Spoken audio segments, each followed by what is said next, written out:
We have been doing a series of talks called The Boundaries of Our Reality. And sort of a capstone of this is what I'm going to call transhumanism. Now that's a term you may not have heard, but I can guarantee you're going to hear a lot about it forthcoming. Not the least of which is there's been a documentary, award-winning documentary, circulating the regular movie theaters called The Transcendent Man. It happens to be an encapsulation of the life of Ray Kurzweil, who is regarded within the scientific community as one of the main contributors to the field of artificial intelligence. And he predicts, he's made an incredible history of being able to predict where technology is taking us. 24 patents and many innovations, and multimillionaire from those results.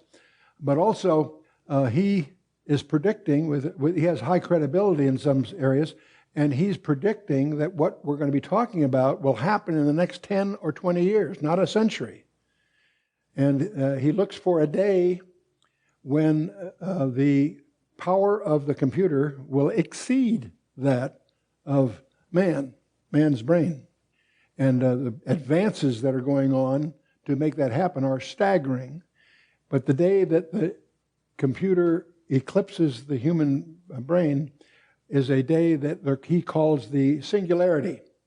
And what he's really talking about is the convergence of four technologies we'll look at briefly this evening. But the point is, we are moving into a direction that will be confronting us not like science fiction or entertainment speculations, but actual realities in our immediate future.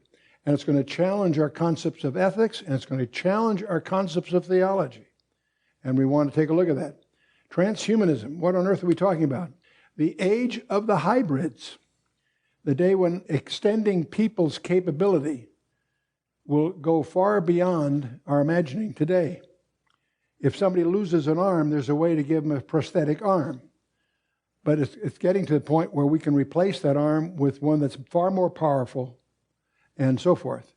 Not his arm, but also an eye and so forth, whatever. So the age of the hybrids, where is it leading? And that's what we're going to explore about.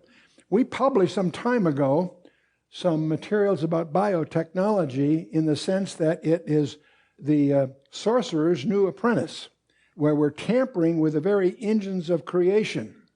And we issued this initial warning back in 2001 and updated it in 2006.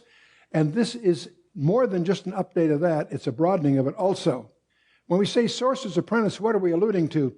Well, there was a famous musical piece, Zauberling, which is von Goeth's work back in 1798, that led to a piece by Paul Dukas in 1897.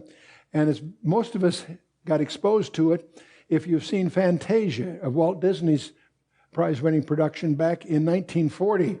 And in a sequence in that musical, they did The Sorcerer's Apprentice. And the idea that the music tried to encapsulate is there was a student of a sorcerer that created a spell, but he didn't quite get it right.